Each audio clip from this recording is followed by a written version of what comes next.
Comienza La Hora del Museo. Historia, patrimonio, identidad y el quehacer cultural. Un diálogo para reflexionar la actualidad de Chile y del mundo.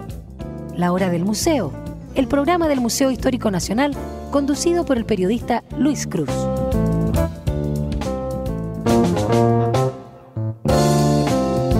Muy buenos días, sean ustedes muy bienvenidos y bienvenidas a La Hora del Museo, el programa del Museo Histórico Nacional. Nos escuchas a través de nuestra señal 94.5 FM, 124 en AM y también a través del streaming www.radiousach.cl. Como cada mañana, los quiero invitar para que visiten la web del Museo Histórico Nacional www.museohistoriconacional.cl y que revisen la agenda de actividades para esta semana. Rosa de Luxemburgo, Utopía y Vida Cotidiana lleva por título la biografía de la pensadora marxista que acaba de ser lanzado en Chile por Nadar Ediciones. Hoy su autor, el Premio Nacional de Historia de Costa Rica, el profesor e investigador Rodrigo Quesada Monge y Diego Mellado, quien es el editor del libro, nos visitan en la hora del museo. Pero antes de ir con la entrevista, los quiero dejar con la primera canción de esta mañana. Esto es Víctor Jara, Manifiesto.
ha sido valiente,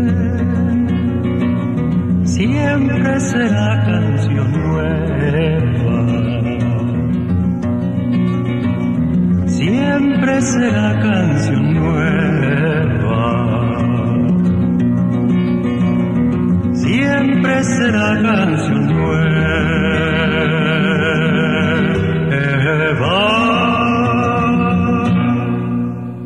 Ya estamos de vuelta en La Hora del Museo, el programa del Museo Histórico Nacional, y quiero agradecer a Rodrigo Quesada y a Diego Mellado, quienes nos visitan, nos acompañan en esta mañana de invierno, ¿no?, para conversar acerca de Rosa Luxemburgo, Utopía y Vida Cotidiana.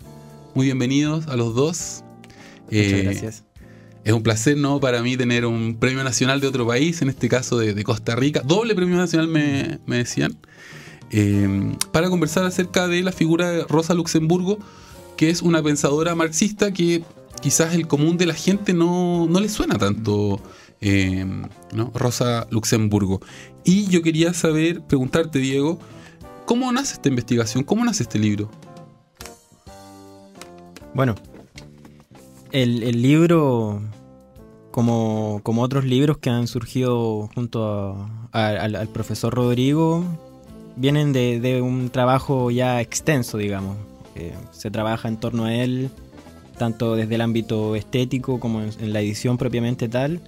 En este caso de forma mancomunada con la EUNA, que es la editorial de la Universidad Nacional de Costa Rica, un proyecto institucional surgido en los años 70 ya en la ciudad de Heredia, en Costa Rica, que justamente es un proyecto editorial donde, bueno, Rodrigo ya ha publicado anteriormente, nosotros también habíamos tenido una experiencia anterior de coedición, entonces ahí se realiza un trabajo de revisión filológica, de coordinación que toma ahí alrededor de un año y ahí vamos generando una alianza en pos de este año que ya viene, el 2019, que es cuando se cumple ya el centenario del asesinato de Rosa Luxemburgo. Entonces, exacto, con esa visión de este libro que el profesor ya venía trabajando hace casi una década prácticamente, que ya llega este momento de emergencia de la obra. Claro. ¿Hace cuánto que estabas escribiendo esta obra, Rodrigo?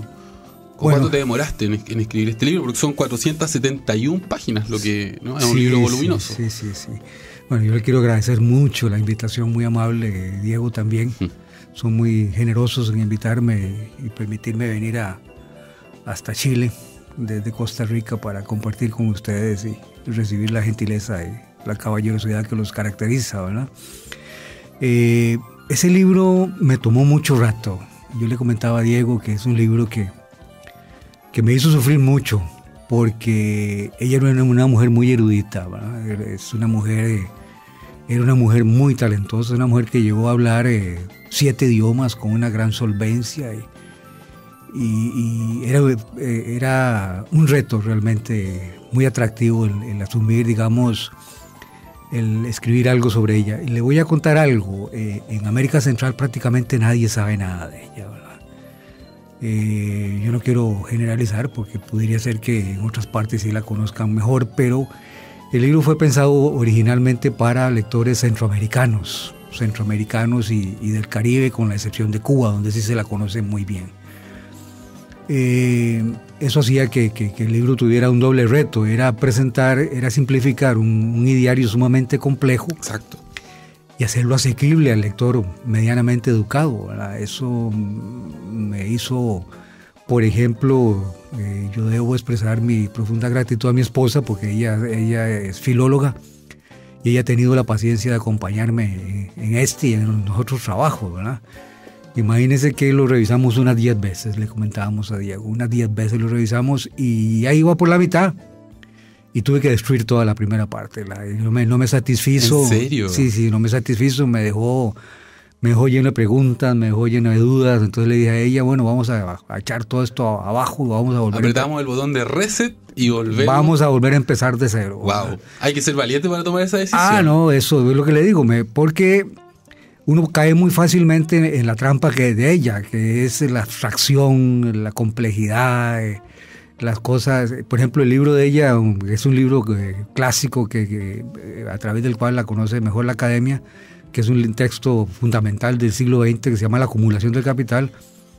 Ese libro es muy complejo, es un libro que es una lectura que requiere varias horas de trabajo para poder ligeramente asimilar algo, ¿verdad? Entonces es un libro que representa 2, 3, 4 lecturas con un mazo de fichas a la par y una buena dosis de lapiceros para tomar apuntes, ¿verdad? Por ahí leí en el libro que una de las dificultades que había era que las traducciones que se habían hecho del material de Rosa Luxemburgo venían del alemán, pero no eran traducciones tan acuciosas, podríamos decir, ¿no? Y acá se usaron traducciones del inglés, pero entiendo que eran muy buenas traducciones y hay un trabajo importante ahí de respetar el sentido de los textos, respetar el estilo. Yo soy editor de profesión, entonces cuando leí ese comentario me pareció que eso hablaba muy bien del trabajo que hicieron acá en Rosa Luxemburgo. En el pasado, don Luis, yo le puedo comentar a usted que en el pasado se podía decir que, por ejemplo, para poder comprender el universo completo de Rosa Luxemburgo había que leerla en alemán. Exacto. Eso no es completamente cierto ahora, ¿verdad? Qué sé yo, por ejemplo, hay muy buenos traductores. Hay un equipo, por ejemplo, multidisciplinario y multinacional de aproximadamente 3 o 4 países que está tratando de redactar de preparar los 14 volúmenes de la edición, de las obras completas de ella. Yo adquirí varios volúmenes de esos existen, digamos, en español algunas antologías. El problema que teníamos hasta hace aproximadamente unos 20, 25 años era que la mayor parte de las antologías eran de segunda o de tercera generación. Teníamos el problema de que las traducciones que nos llegaban en el español, por ejemplo, venían del alemán al inglés, del inglés al español y del español del español, digamos, al lenguaje común y corriente. Claro. Entonces usted tenía ahí 2, 3 traducciones diferentes. Y por otra parte también en el libro se habla de que tenían este carácter un poco como material de estudio para partidos, ¿no? Exactamente. Que no eran textos con vocación de divulgación pública, ¿no? No. Tenían un alto potencial ideológico, ¿verdad?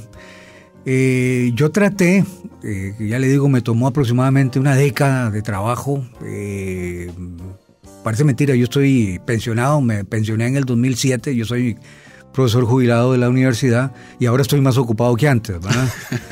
Pero me tomó, le comentaba a Diego, me tomó muchas horas de trabajo, mucha disciplina, poder tratar, digamos, de vaciar esos textos del tremendo contenido ideológico que tenían, claro, para hacerlo asequible, digamos, al lector medianamente sensible sobre estas cuestiones. Entonces el trabajo realmente fue aparte de que el trabajo era ya, creo que es el 6º libro que trabajamos en Chile, ¿verdad? 6º, 7º libro. Claro, sería el 6º libro. El 6º libro, ya me daba vergüenza, tenía que venir a Chile para agradecerles en persona tanta. Claro, es una cita necesaria. Claro que sí, tanta nobleza, tanta entrega, que ha habido una entrega de parte de Diego, de parte de Maximiliano, de parte de la editorial de Eleuterio, de parte de Nadar, ha sido una entrega que yo le comentaba a mi esposa y a mis hijos, porque qué raro, porque serán tan generosos, porque habrá tanta, porque es muy difícil eso en América Central, en el Caribe, ese tipo de compromiso con la labor académica. Hay otras prioridades y por aquellos lados, entonces muchas veces se descuida eso. Y se dio el caso de que dichosamente me encontré con compañeros chilenos muy interesados en estas cuestiones y se le ha dado divulgación. Ahora ha empezado, por ejemplo, en América Central y en algunas partes del Caribe, en República Dominicana, por ejemplo, en Haití, que es un país con tanta pobreza, con tantas limitaciones. He encontrado lectores que no sé cómo han conseguido el libro, no tengo la menor idea. Si usted me pregunta a mí cómo un haitiano pudo conseguir el libro por ejemplo, de Anarquía, uno de los libros anteriores que me publicó, que publicaron en coedición la editorial de la UNA y el Eleuterio, Anarquía, Orden sin Autoridad, que es otro libro más o menos de ese volumen. Claro. Que un lector de Haití me haya enviado un correo electrónico diciéndome que a dónde podía conseguir otros textos, por ejemplo, que se había enterado de que existía un texto sobre Reclus, de que existía un texto sobre Kropotkin. No sé cómo lo consiguió. Bueno, es el misterio de los libros, que uno los publica y no sabe dónde No van a son de terminar. uno, no son de uno. Pero Sí. a mí me parece genial que se produzcan este tipo de textos, que se produzcan en Latinoamérica Ujú. o en Centroamérica. Ujú. Y habla muy bien también del estado o de la capacidad de la edición independiente chilena. Y yo te quería preguntar a ti, Diego, ¿qué crees o cuál es el aporte que tú ves a este trabajo, ¿no? En relación a lo que se está publicando acá en Chile? ¿Es parte digamos, de una tendencia más global en la industria editorial chilena, o es un caso aislado? Yo creo que logra dialogar con un segmento importante, sobre todo del trabajo que se hace en el ámbito independiente, donde es más posible justamente encontrar textos que en el fondo apuntan a un rango específico de diálogos que vaya más allá, digamos, de esta contingencia que siempre se juega tan a la segura en el mundo editorial, algo que en el fondo constituye un tránsito a través del tiempo del libro. Es decir, nosotros venimos publicando los artículos y ensayos y estudios del profesor Rodrigo desde el año 2012, 2013, que comenzamos publicando textos de las mismas. ¿Cómo se conocieron? Eso es interesante Bueno, saberlo. sí. Es interesante mencionarlo. Nosotros en general, y eso tiene que ver también con lo que nos impulsa a hacer libros, que tiene que ver con una práctica en sí, en el fondo. Para nosotros un medio es hacer libros más que un fin, un modo de proceder también en nuestros conocimientos y en nuestras formas de aprender. Y dentro de esas inquietudes, digamos, autoformativas, nos encontramos con ciertos estudios del profesor Rodrigo acerca de Oscar Wilde, que había Por desarrollado. Oscar Wilde llegaron al profesor Exactamente. Rodrigo Quesada, Claro, no te creo. Y claro, y en ese entonces teníamos ahí un proyecto web, que era un proyecto interdisciplinario, el grupo de estudios Gómez Rojas, que bueno, sigue vigente, pero en ese entonces hacíamos un trabajo web constante y había ahí una sección de literatura e incluimos este trabajo de Oscar Wilde, que era parte de un libro que después tuvimos la suerte de conocer, La Oruga Blanca. Y ahí justamente surgió este contacto, empezamos a recoger después otros trabajos, de ellos nos envió Rodrigo un pequeño apartado de título La Libertad, y La Libertad posteriormente pasó a llamarse Anarquía, Orden sin Autoridad, era justamente el capítulo acerca de la libertad de ese libro.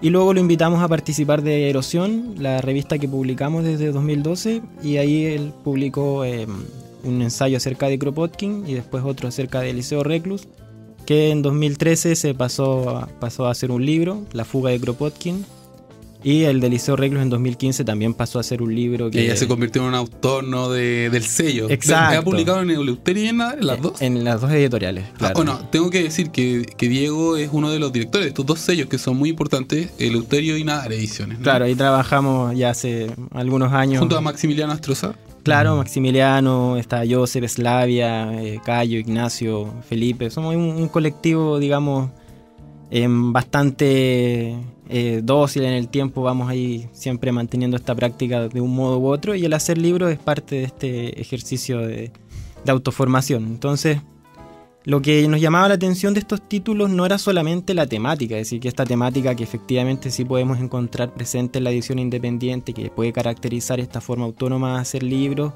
o también lo que pueden ser como nuestras filiaciones éticas o ideológicas, sino también con el tono y la forma de generar esta interacción que tiene Rodrigo, que justamente habla desde una perspectiva narrativa y pedagógica que permite que estos contenidos desconocidos en general puedan acercarse de un modo mucho más afable, coloquial y también didáctico en el fondo. Eso es un rasgo que nosotros rescatamos muchísimo porque es nuestro enfoque también.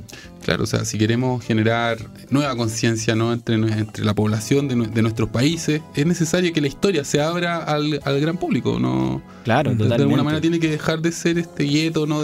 Muy especializado, donde solo hay que ser doctor, ¿no? Para leer los libros y para entender la historia. Yo creo que hay que bajar la historia del pedestal para que sea parte de la discusión del cotidiano de los ciudadanos, ¿no? Sí, y hay que mencionar, de hecho, que en el caso de Rodrigo Quesada, él no solamente ha incursionado en este género que es la historia, pero que además está escrito en un tono de ensayo, sino también tiene 2 novelas, el poema perdido de Aurora Cáceres y el archivo de Vesalio, que además justamente permiten que esta forma de contar las cosas con un punto de vista que también tiene ese tono narrativo sea esencial para poder asimilar estos contenidos que, digamos, tienen densidad. Eso no podemos negarlo.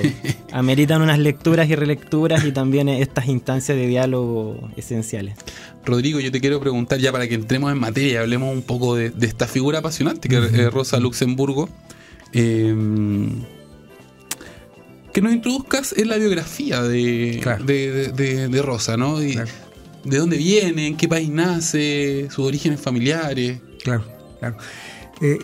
Es una figura realmente apasionante, ¿verdad? Yo creo que no hay nadie que se le acerque a ella y quede sin ser tocado por esa capacidad que ella tenía. Ella es de origen polaco. Ella nace en 1871 en Polonia. Nace en una Polonia muy, muy problemática, porque Polonia en ese momento en el que ella nace, en 1871, está ocupada por 3 imperios extranjeros prácticamente, que viven una situación muy tensa entre los 3, Rusia, Prusia y Austria-Hungría. Entonces te encuentra ahí una tensión realmente muy, muy, muy aguda, que incluso se expresa estéticamente, por ejemplo, en la música de Richard Wagner, en la música del mismo Chopin, por ejemplo. Y va a encontrar usted, por ejemplo, la actitud terrible digamos, del zarismo, la actitud de los alemanes, fundamentalmente del viejo imperio prusiano. Ella nace en el 71 y muere asesinada de una manera espantosa. Yo no sé si hay alguna manera elegante de ser asesinado, ¿verdad? Pero muere de una manera infame el 15 de enero de 1919. Por eso me apuré. Por eso aceleré la redacción de este trabajo, porque el próximo 15 de enero del 2019 cumple 100 años. 100 años de haber sido infamemente asesinada. Ese es prácticamente un crimen producto precisamente de la envidia, de la pequeña miseria, del pánico frente a la inteligencia, frente a la capacidad revolucionaria, frente a la capacidad de cambio, es el crimen contra la imaginación, porque ella es mujer, ella usa faldas. Y estamos hablando de un mundo de hombres. Exactamente, ella forma parte, es prácticamente la inteligencia femenina más aguda, junto a grandes mujeres también, por ejemplo, como Clara Zetkin, que fue otra gran mujer a la par de ella. Pero ella crece y lucha y pelea y discute y humilla y ridiculiza a los grandes cerebros de la Segunda Internacional. Por eso aceleré, porque digo, esto hay que recuperarlo, esto hay que rescatarlo y hacerle ver a la gente hasta dónde puede llegar la miseria humana, ¿verdad? Porque la gente que la asesina es la gente que prepara la llegada de los nazis. Ella muere en el 19 y los nazis toman el poder en enero de 1933. Yo lo que venía comentando ahora, Diego, ella la asesinan el 15 de enero del 19 y tiran su cuerpo al río Lambert y se pierde el cuerpo. Lo recuperan 4 meses después, los peces se lo han comido. Parece ser un ritual muy, muy característico de los grandes dictadores. Los grandes dictadores, no digamos dictadores, digamos los grandes asesinos, ¿verdad? Los grandes asesinos tienen esa costumbre de tirar a la gente a los ríos y el ataúd de ella se recupera, el cuerpo de ella se recupera 4 meses después y el ataúd se entierra vacío. Porque no se había recuperado, entonces hubo que enterrar el ataúd vacío y fue tan penoso tomar conciencia de las verdaderas dimensiones de ese crimen, porque el crimen no es tanto contra la inteligencia, contra la imaginación, contra la iniciativa revolucionaria, porque la mujer preparó precisamente los surcos en los trayectos para una gran cantidad de críticos que vendrían después, sino también es la brutalidad del macho, la brutalidad del tipo sin sesos, que es básicamente pura fuerza bruta. Exacto. Que se deshace de una mujer talentosísima, ¿verdad? Que busca, primero la mete en presa junto al gran Carl Liebknecht. Que había sido su pareja, entiendo. No. Habían sido compañeros de ella fue una amante de tiempo completo, ¿verdad? Y tenía un problema con una pierna le creció más que la otra, era muy pequeñita, pero eso no mermó para que fuera una amante de tiempo completo, ¿verdad? Una mujer muy entretenida por ese lado, tuvo amantes muy talentosos. Pero Liebknecht Liebknecht era un compañero de lucha, de partido, un compañero de partido. Rodrigo, te quiero interrumpir y vamos a escuchar la segunda canción de esta mañana. Estamos haciendo un pequeño especial de Víctor Jara en otro crimen terrible, hay que decirlo, ¿no? Porque el asesinato de Víctor Jara acá en Chile también es algo que uno dice, ¿cómo es posible? Dime, diga. Vamos a escuchar la plegaria a un labrador.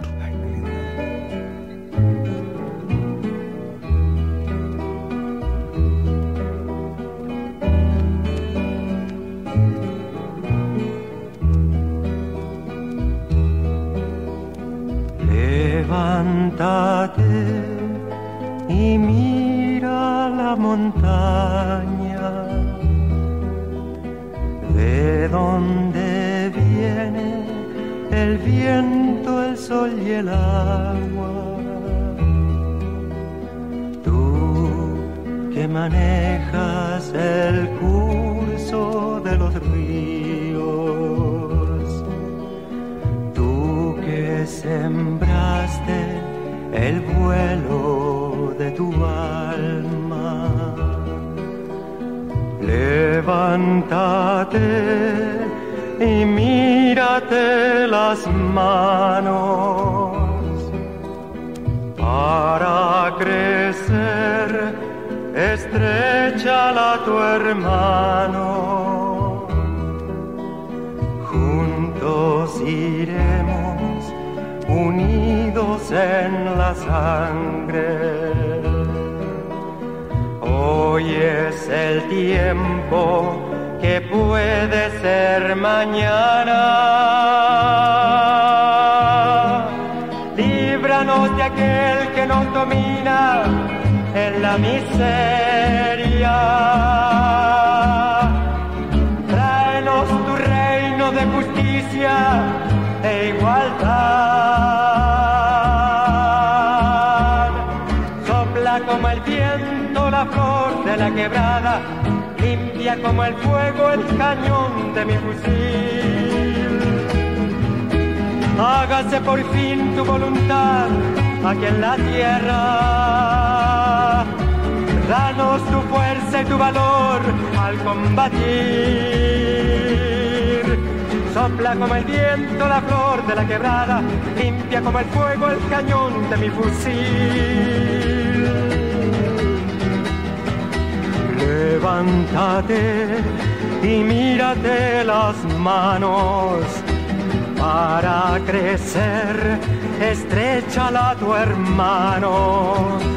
Juntos iremos unidos en la sangre, ahora y en la hora de nuestra muerte. Amén, amén, amén.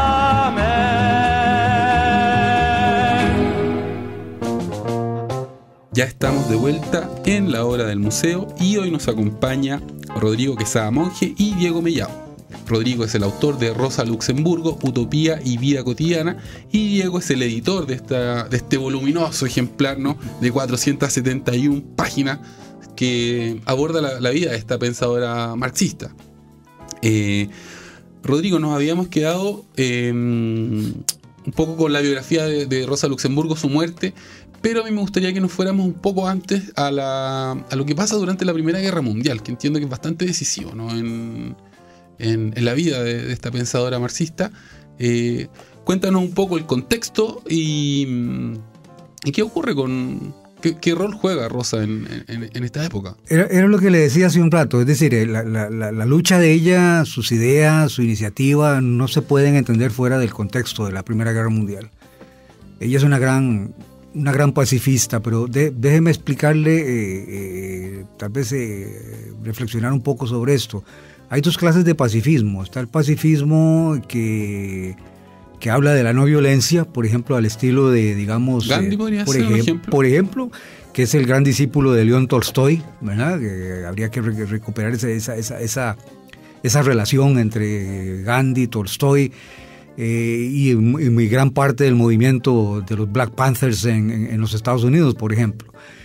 Pero hay otro tipo de pacifismo, que es un pacifismo, digámoslo así, aunque suene paradójico, que es el pacifismo más aguerrido, el pacifismo que cree que la guerra es parte de la expansión del sistema capitalista. A Rosa Luxemburgo no se la puede comprender, en primer lugar, atribuyéndole el pacifismo ese santurrón. No, ella es ese tipo de pacifismo, como le decía hace un rato, virulento, que combate con ferocidad los negocios de la guerra del sistema capitalista. Y ella es básicamente anticapitalista. Ella cree, por eso lo titulé Utopía y Vida Cotidiana, porque ella tiene un sueño. ¿Cuál es ese sueño? El sueño de ella es un futuro mejor para la humanidad, ¿verdad? Ella habla de socialismo o barbarie, dice ella. Bueno, el futuro que nos espera con la Primera Guerra Mundial es o la civilización, ¿verdad? La civilización, el hombre civilizado, el hombre racional, el hombre respetuoso, armonioso, que escucha al otro con atención, o está el de la fuerza bruta, el que te mete un garrotazo en plena cabeza porque piensa diferente de lo que piensa usted, o le mete un tiro en la frente, ¿verdad? Claro. Que fue su experiencia personal, por opinar distinto, por sentir distinto, terminó asesinada de esa manera tan... Claro. Bueno, encarcelada y asesinada. No, bueno, ella imagínese, Luis, que ella entra y sale de prisión como parte de su vida cotidiana. Yo ¿verdad? leí eso, que la habían metido al menos 2 veces presa por insultar al emperador en la plaza pública. Es que eso era castigado en ese entonces. Si a usted se le ocurría hablar mal del emperador y lo oían, y imagínense que la mayor parte de ellos organiza concentraciones de plaza pública y hablan en contra de la guerra, y hablar en contra de la guerra era indicio de traición en ese momento, ¿verdad? Déjenme contarles rápidamente para trazarles más o menos la historia. Hay 3 internacionales o 4 internacionales de los trabajadores a nivel mundial. La primera, que fue fundada en 1864, fundada por los marxistas y por los anarquistas. Claro. Hay que decirlo, los dos. Casi siempre se habla de que la primera internacional fue fundada por los marxistas. No, fue fundada por los dos, por los marxistas y por los anarquistas, ¿verdad? Ahí está Marx, ahí está la gran figura de Bakunin, etc. Claro. Esa primera internacional fracasa alrededor de los años 70, 75 por razones que no quisiera entrar a evaluar ahora. Hay una segunda internacional que se funda en el 89 y que va a colapsar en el 19 precisamente, en el 18-19 precisamente por este problema de la Primera Guerra Mundial. En esta segunda internacional, Rosa Luxemburgo es el escenario natural de ella, ¿verdad? Ella es prácticamente, en ese momento está considerada como la verdadera heredera del pensamiento revolucionario. Eso hay que aclararlo también. No es la heredera directa de Marx, no, es la heredera del pensamiento revolucionario. Eso significa... Es una visión más integral, ¿no? Exactamente, más universal, más abarcadora, ¿verdad? Hay una tercera internacional que la funda Lenin en 1919 y habría eventualmente una cuarta internacional fundada por Trotsky en 1938. Yo trato de recuperar las vivencias de ella durante la Segunda Internacional. Las polémicas de ella con los hombres, con los pantalonudos de la Segunda Internacional, ¿verdad? Porque esa es la expresión de ella, los pantalonudos. ¿Qué tensiones hubo en esta Segunda Internacional? ¿Qué era lo que le molestaba, ¿no? a estos pantalonudos de Rosa de Luxemburgo? Es que ella es muy crítica porque ella está en contra del reformismo. Imagínense que la gran polémica de ella es contra gente como Bernstein. Por ejemplo, Bernstein dice, ya no hace falta seguir a Marx de cerca en el sentido de que la lucha de clases es el verdadero eje en torno al cual giran los cambios de civilización. No.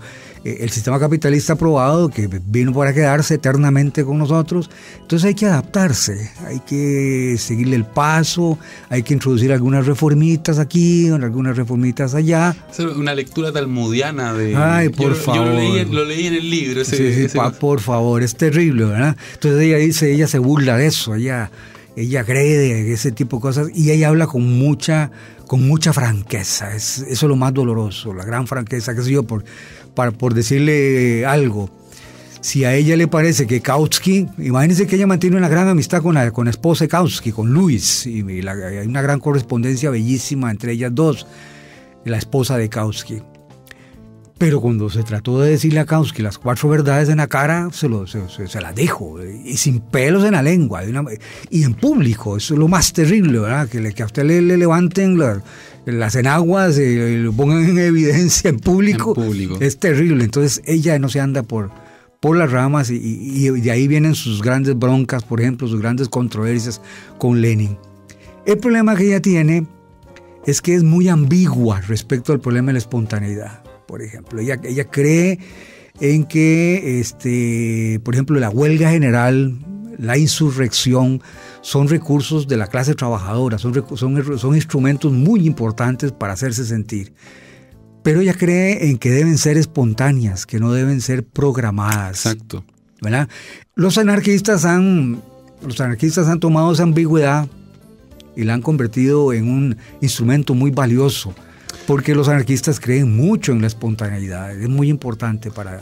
Claro, yo leía, cuando preparaba esta entrevista, que ella había desarrollado este concepto, una lectura dialéctica entre la espontaneidad y la organización. Ajá. Y decía que los movimientos sociales, en el fondo, se movían entre estos dos polos, ¿no? De estar organizados, pero que la acción tenía que ser en las clases obreras, surgía de manera espontánea. Y que era a través de la lucha... que el obrero se daba cuenta, ¿no?, de la necesidad de estar organizado. Era un poco esa la reflexión que yo vi que hacía Rosa Luxemburgo. Ella es muy, muy consecuente con una cuestión. Ella dice, a la clase trabajadora no se le pueden irrespetar sus sentimientos, sus emociones, porque la clase trabajadora, el trabajador promedio, siente intensamente la opresión, siente intensamente la humillación, el maltrato. La está viviendo. La vive cotidianamente desde que se levanta hasta que se acuesta, ¿verdad? Entonces, y respetar las emociones de los trabajadores es una cosa espantosa. Entonces ella dice, hay que apelar a la espontaneidad, hay que apelar a las emociones, pero dialécticamente piensa al mismo tiempo, hay una contradicción en esto. Ella dice, ¿cómo organizamos esa espontaneidad? Claro. ¿Cómo la canalizamos? ¿Cómo la apuntalamos? ¿Hacia dónde la dirigimos?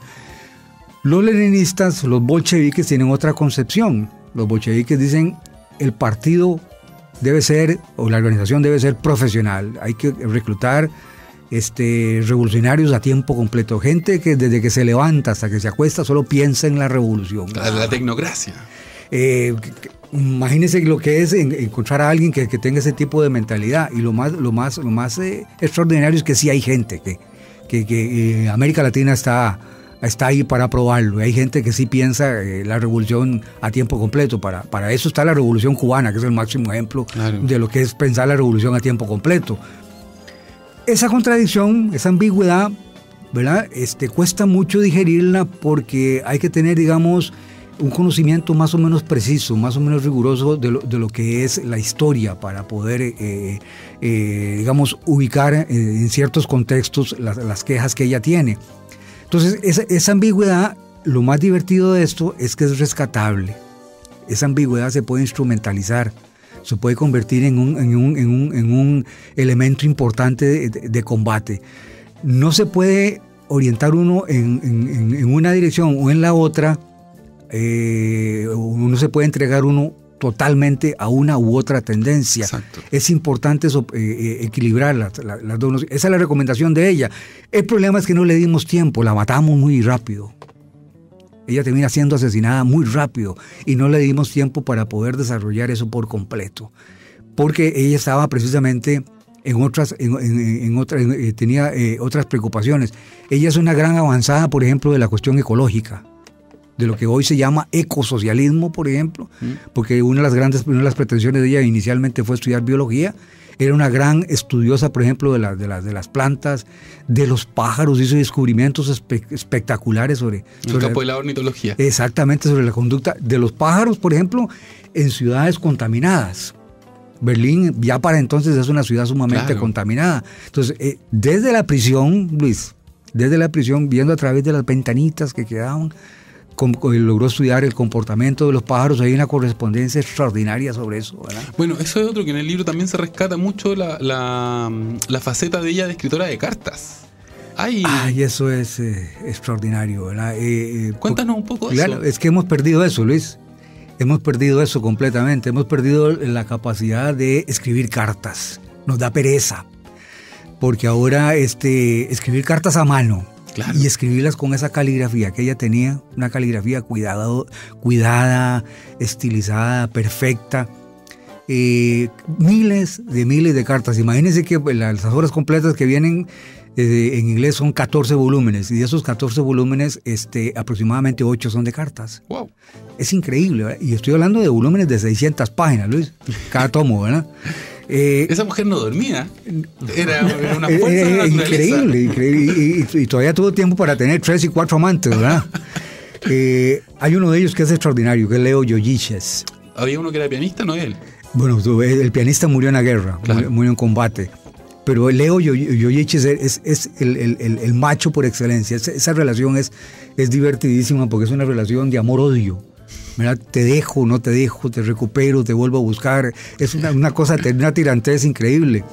Entonces, las mejores cartas de amor que usted puede encontrar de una revolucionaria de la segunda parte del siglo XIX y de la primera parte del siglo XX son de ella. Son de Rosa Luxemburgo. Son de ella, ¿verdad?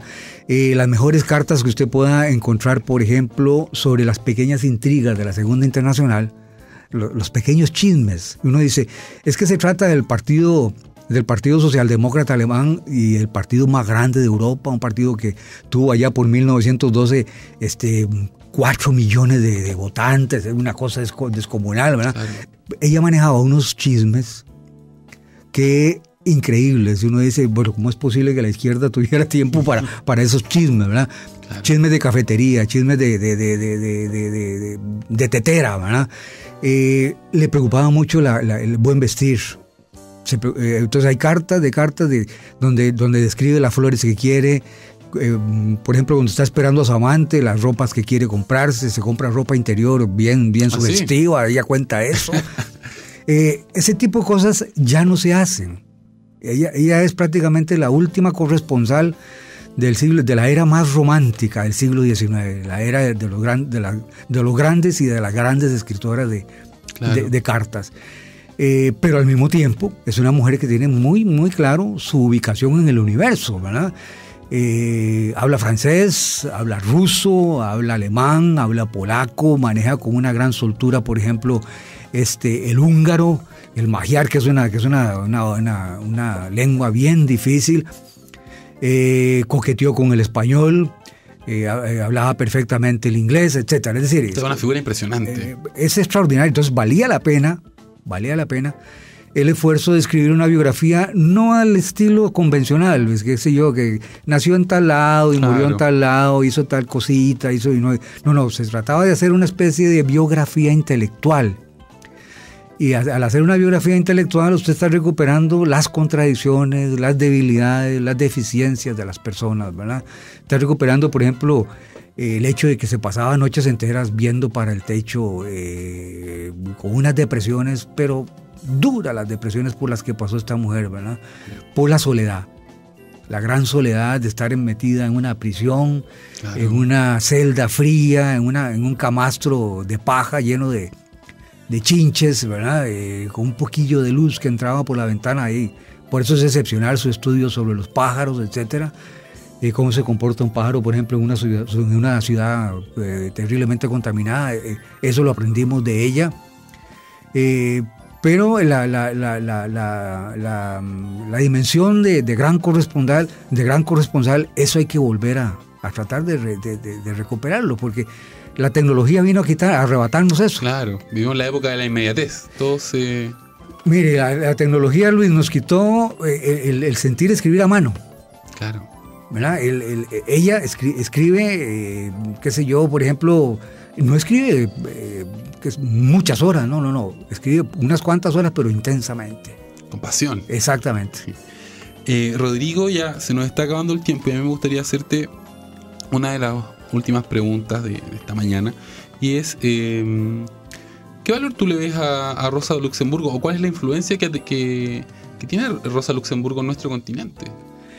Esa pregunta usted sabe que me la hicieron, me la sugirieron hace unos días. Alguien me preguntaba, bueno, ¿qué importancia tiene volver a hablar de ella? ¿Por qué hablar de ella? Claro. Bueno, desde esta perspectiva de sujetos latinoamericanos. No, eso es una pregunta sumamente inteligente y muy valiosa, porque uno la puede contestar desde muchas perspectivas, ¿verdad? Imagínense que, por ejemplo, todas las grandes luchas antiimperialistas en América Latina no se pueden comprender. Por ejemplo, las grandes luchas de una figura como José Carlos Mariátegui, por ejemplo, el gran peruano, ¿verdad? Una gran figura como Jorge Enrique Rodó, por ejemplo, el gran uruguayo. Una figura como el mismo Che Guevara, ¿verdad? El gran luchador argentino en la Revolución Cubana. O la grande lucha, por ejemplo, del mismo Fidel Castro, ¿verdad? Esas luchas no se pueden entender sin el pensamiento de Rosa Luxemburgo. Es decir, las contribuciones que ella hizo a la teoría del imperialismo y a la lucha antiimperialista son fundamentales. Pero hay que entender una cuestión, no es el oponerse, Luis, qué sé yo, a los imperios por oponerse, ¿no? No, claro. Hay una gran preocupación que ella tiene, por ejemplo. Bueno, si no nos oponemos a los imperios, a la expansión de los imperios, vamos a terminar viendo como muy natural el genocidio, por ejemplo. Exacto. Vamos a verlo como muy natural. Bueno, me deshago de la gente cuyo color no me gusta. Bueno, sí.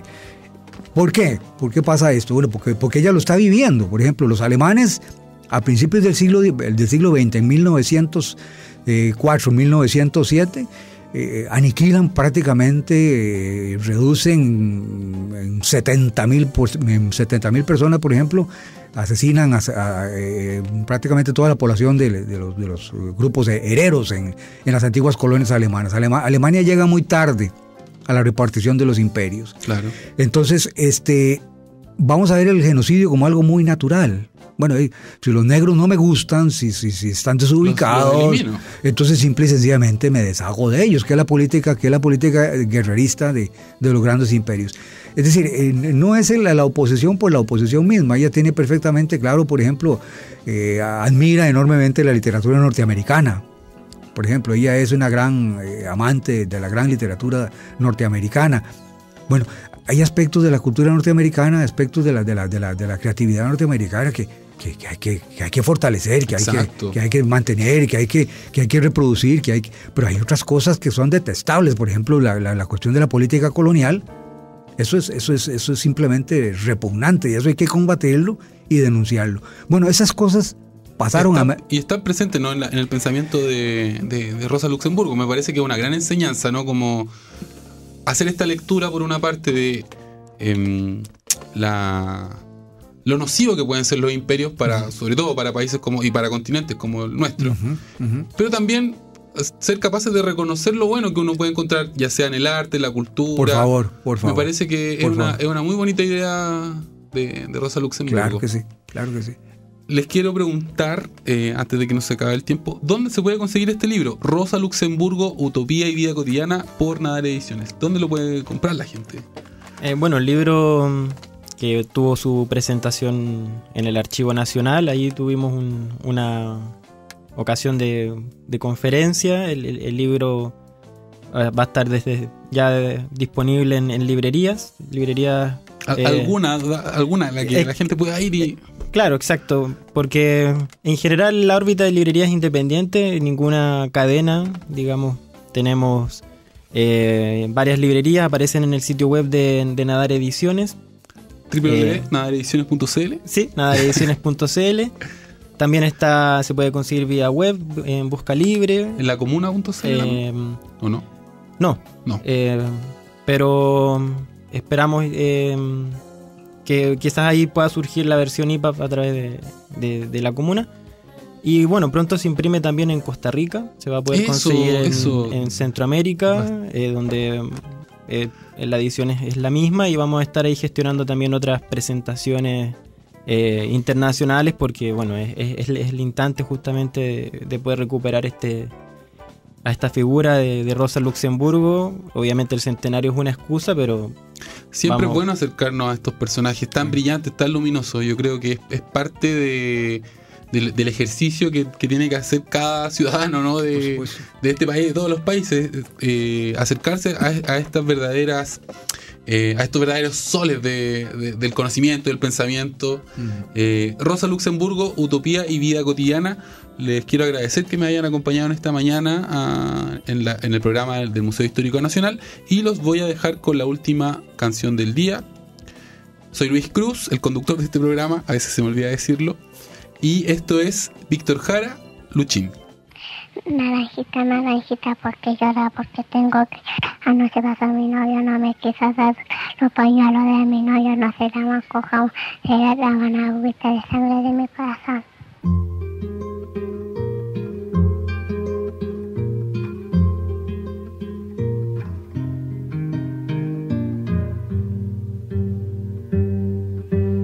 Frágil como un volantín en los techos de barrancas,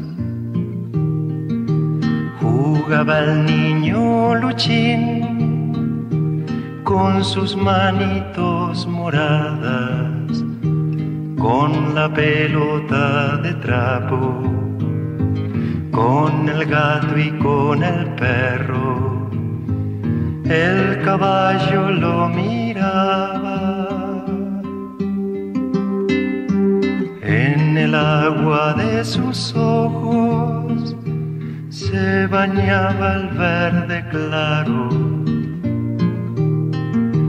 gateaba su cortedad con el potito embarrado, con la pelota de trapo, con el gato y con el perro.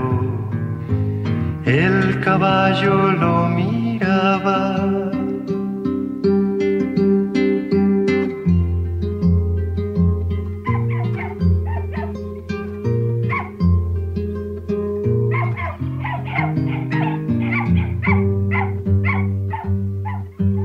El caballo era otro juego en aquel pequeño espacio,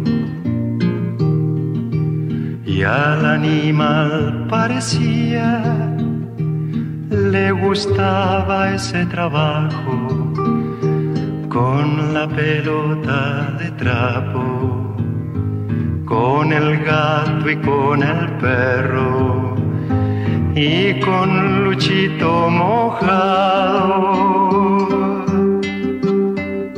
Si hay niños como Luchín que comen tierra y gusanos,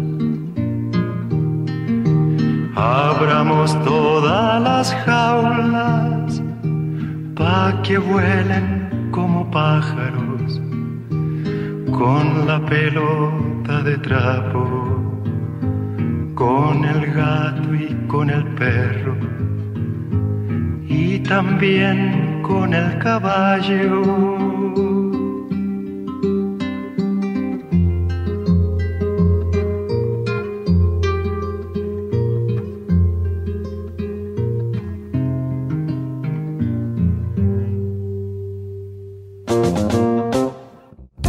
Esto fue La Hora del Museo, un viaje por la historia, el patrimonio, el arte y la cultura.